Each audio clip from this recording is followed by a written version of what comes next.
This is what I used to bed down, as you say, like, just like go about my day on the street.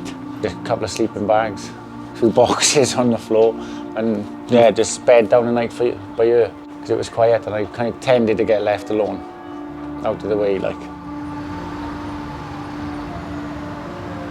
Yeah, like growing up, most of my close friends and family thought I would have never been that person to end up involved with heroin and crack and whatever.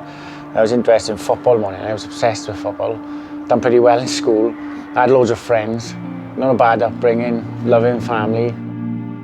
From 18 onwards, started off as experimenting, trying to deal with my emotions properly, and then ended up just not being able to stop, physically addicted. Drugs took it away at the start. It helped, and so I carried on doing it when I was up and down with my emotions. But then the drugs stopped working. But then by the time I tried to stop, I couldn't. I was already addicted. I was just losing control of everything, and ended up coming to the streets to isolate myself from everything, because I didn't know what else to do.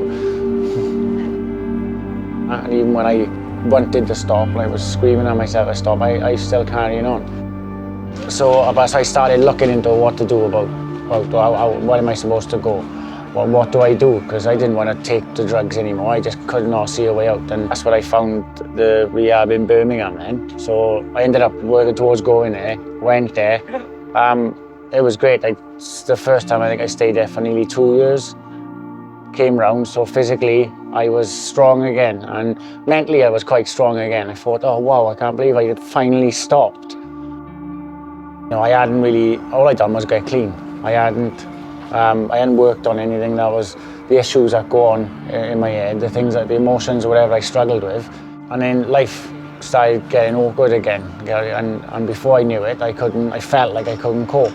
And then the only thing I knew to try and numb that or to try and cope was some substance. So I started again, and it would be back to the streets again, and then back to rehab again. And I done that 14 times I think altogether. And I laugh now because I used to turn up in hell of a mess, and they say to me, why are you back? And I used to say, I haven't got a clue. I don't know. Yeah, so rehab's been a big part of my life, and it's probably saved my life a few times, but it just got me clean. I couldn't conquer, or I couldn't get the understanding of how I needed to live to deal with the things the emotions I couldn't cope with, basically.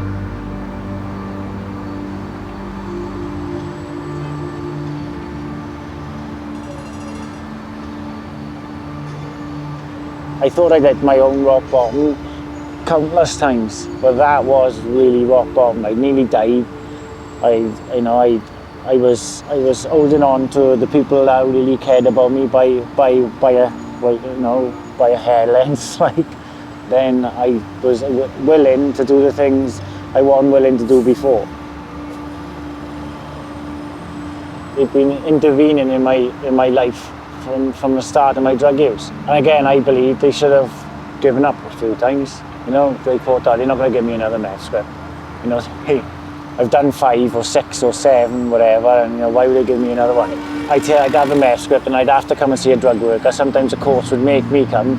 And I was challenging. I hardly ever listened. I had some new way of, oh no, it's all right, I know what I'm doing. I'm going to do it this way. I'm going to do it, that way. And they don't understand me or whatever. And I was challenging with them. I mean, like lockdowns a lot of the time, but they never give up. And that made the difference to me because, and if they hadn't have intervened as much as they did, all them times that of that intervention, then hours I'd have to come in for appointments. And even though I didn't want to come, I was in a mess, I didn't want to come. I believe that if I didn't have to go there and they didn't intervene as much as they did, that I wouldn't be where I am now. I'd either be dead, or I wouldn't have this chance. I wouldn't be in the position I am now because that intervention was helping, even though I didn't like it.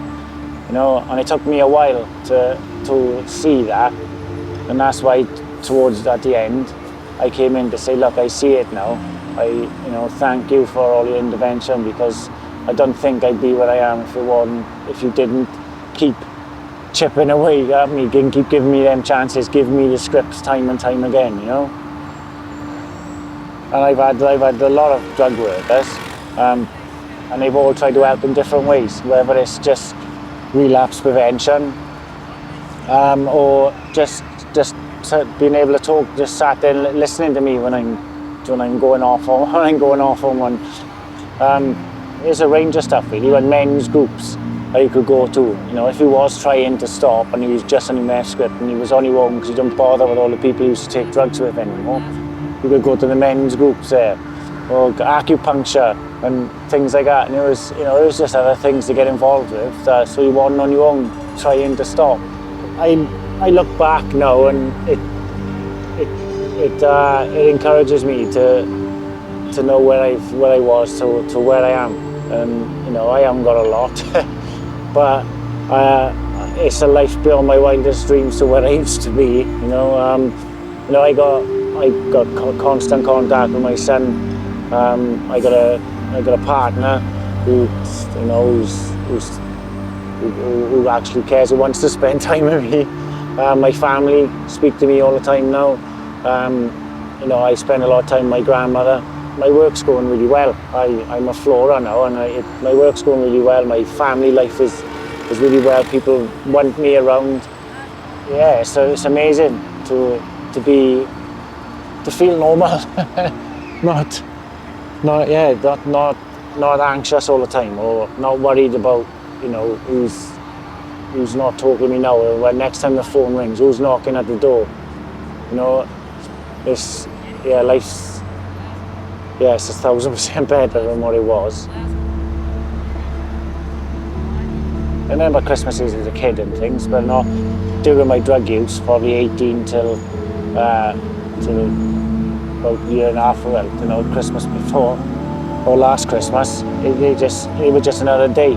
It didn't mean anything. I'd wake up wherever I was, not many people to speak to, no presents or presents to give to anybody else. It was just another day to me, and it was more depressing really, because you know, you knew it was Christmas, but it wasn't for me because of my actions and things I was involved in. And so Christmas was something I just needed to get out of the way, just get it over and done with, because I didn't spend it with anybody, or you know, or they didn't want to spend, you know, I couldn't be around people.